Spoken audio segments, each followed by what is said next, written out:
influencing pop culture, politics, and everything in between, taking you ringside as we discuss the crazy world that is professional wrestling.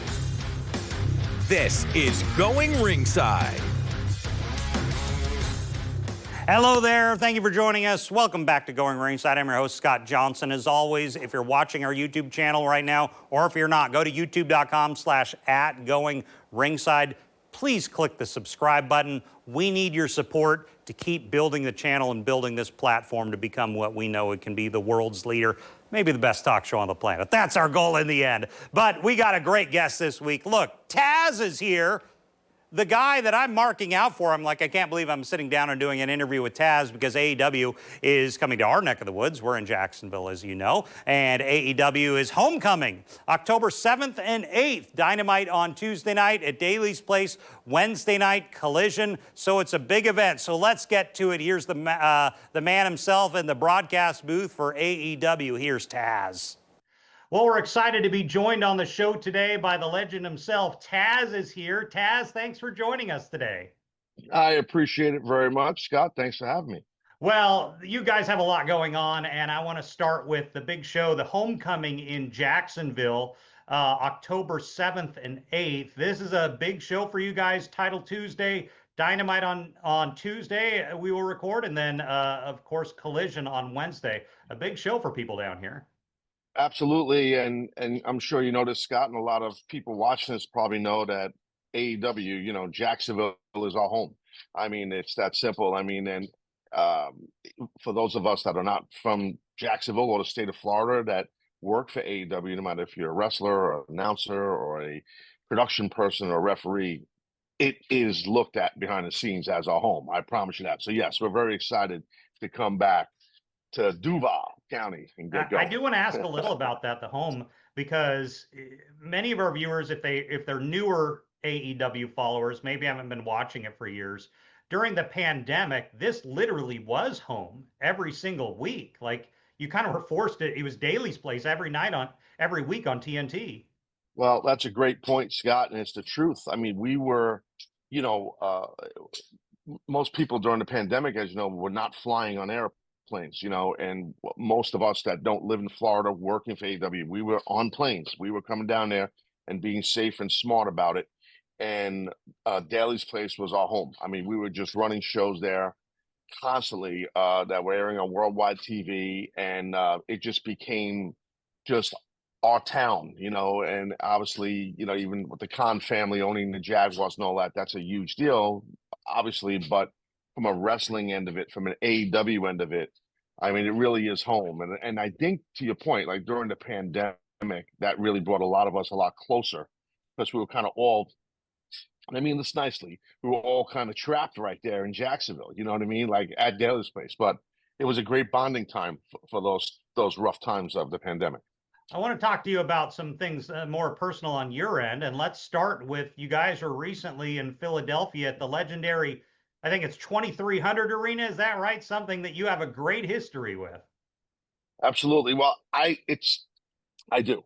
For me, I don't normally call it the 2300 Arena. I call it something different because when I wrestled there in the 90s, it first started out as Viking Hall. That was the name of it. Mm-hmm. And then it's I don't even know how to explain what the building is. It's not a big place, but it's a historic place. And then it became, during those years in ECW, the ECW Arena, and that's just history. That's just a fact.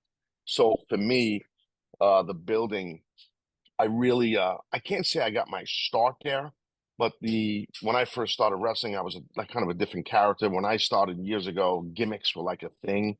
So I was a character called the Tasmaniac. And then in the mid-90s, wrestling got a little bit more, the characters, the performers, the wrestlers, the athletes were more realistic.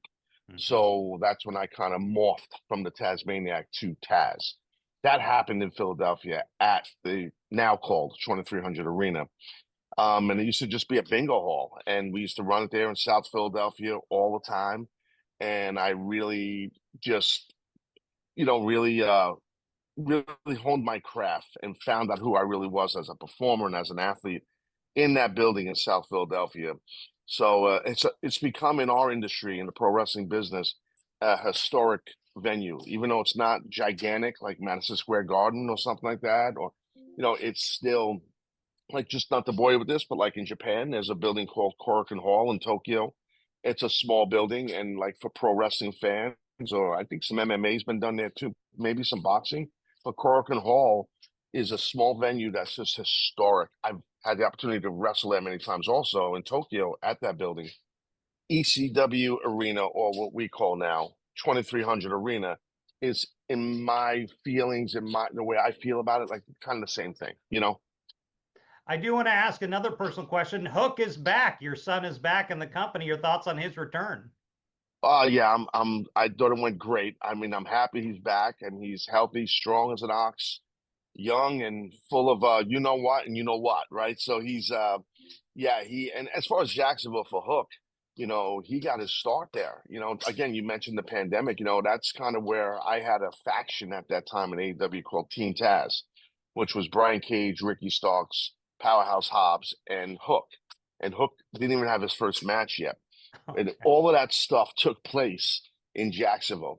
So Hook really learned the business. And behind the scenes, what a lot of people don't know, in Jacksonville with Hook, during those times, before he was wrestling, he was on ring crew. He was helping with merchandise. He was doing what do you call it? The SIM cards for the photographers, running them back and forth. Really? He was Okay. learning, yeah, he was learning the business behind the scenes.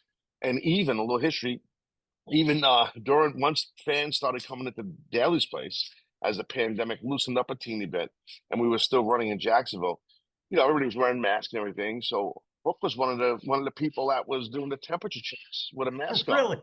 Yeah, before he had his first match, he was. They, to Tony That's Khan's, literally paying your dues. I'm telling you, well, Yeah. to Tony Khan's credit, the president of AEW, he wanted him to really learn everything about AEW behind the scenes before he got in the ring, and he did.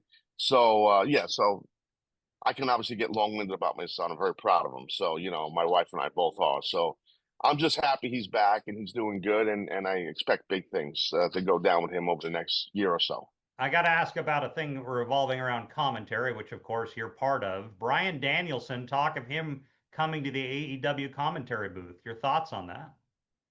I think it's cool. I mean, I like Brian. I respect Brian. I get along great with him. He's got great insight. Some people say, well, wait a minute. Well, Taz is an analyst, so now we have another analyst in Brian Danielson. That's true, and it's okay to have two analysts. I mean, it happens in mainstream sports all the time.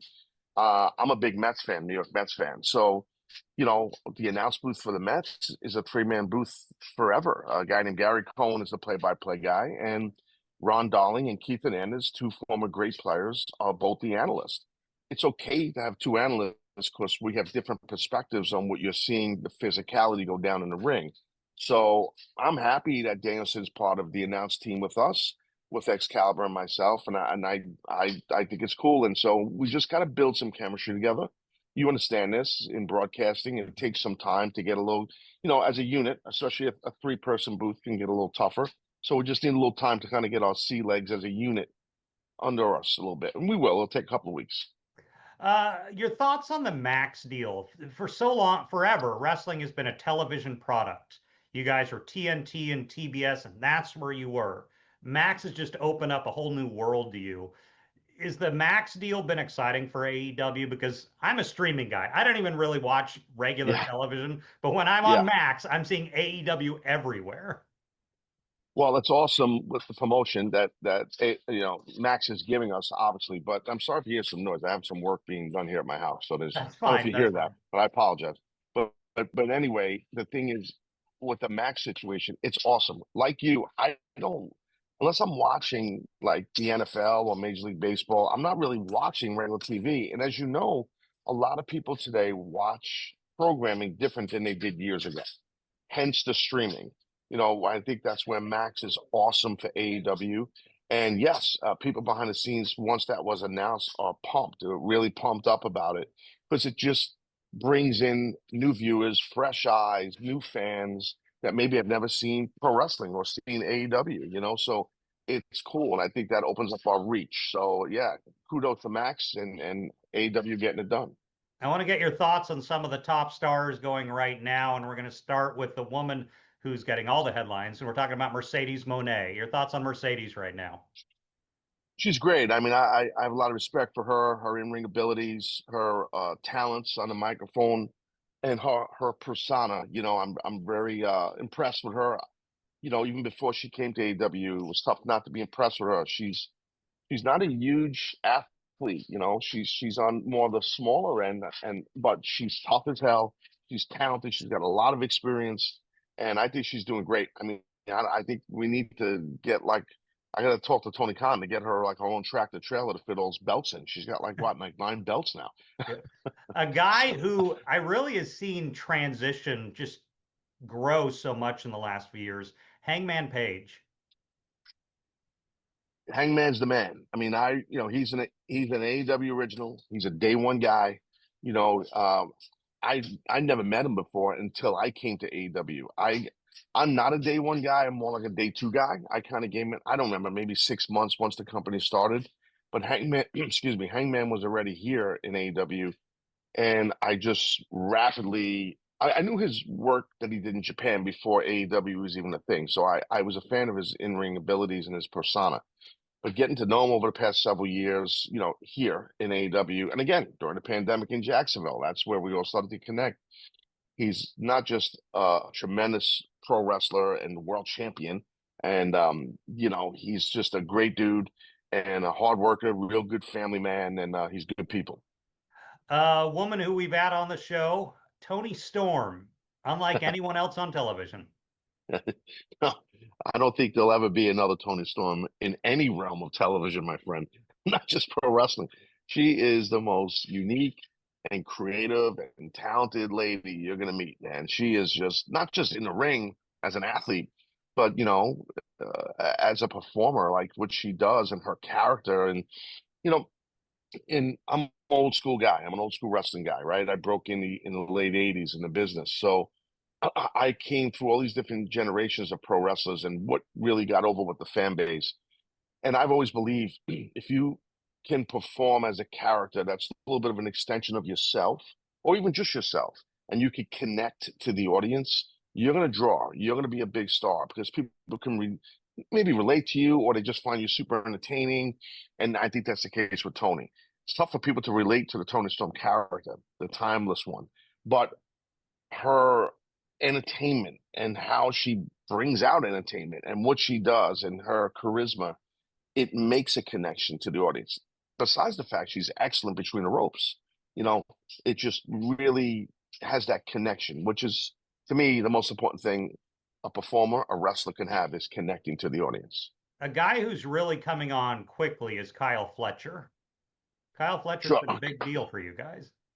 He is. He's doing great. Kyle's a great guy, young guy, um, young guy with a lot of experience. So we have a few young guys that have a lot of experience because they started very young, you know. So like Kyle Fletcher is 26 years old, so he's a young guy. But I don't remember how old he was when he broke into business, but I want to say like 18 years oldish. I'm not looking it up right now, but I know he started young. Where like Hook is the same age as Fletcher, but you know, Hook doesn't have the amount of experience that Fletcher has. They had different paths as young athletes, where Fletcher got right into pro wrestling and training, and then went to Japan at a very young age and honed his craft.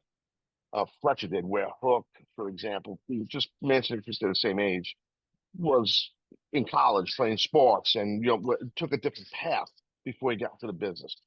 So Fletcher, besides being young, he has a lot of experience for a young guy, and he's doing a great job. He's getting a great opportunity from the company to really get showcased, and I think he's doing awesome.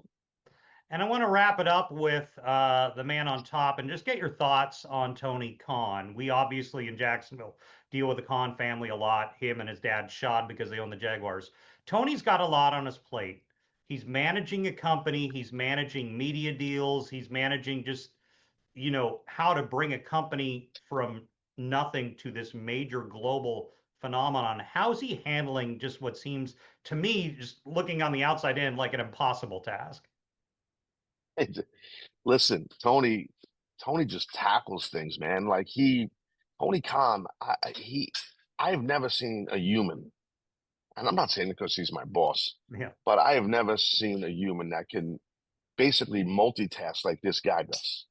Like, really quick story. Speaking of Jacksonville and Daly's place, this was again maybe a little bit towards the back end of the pandemic.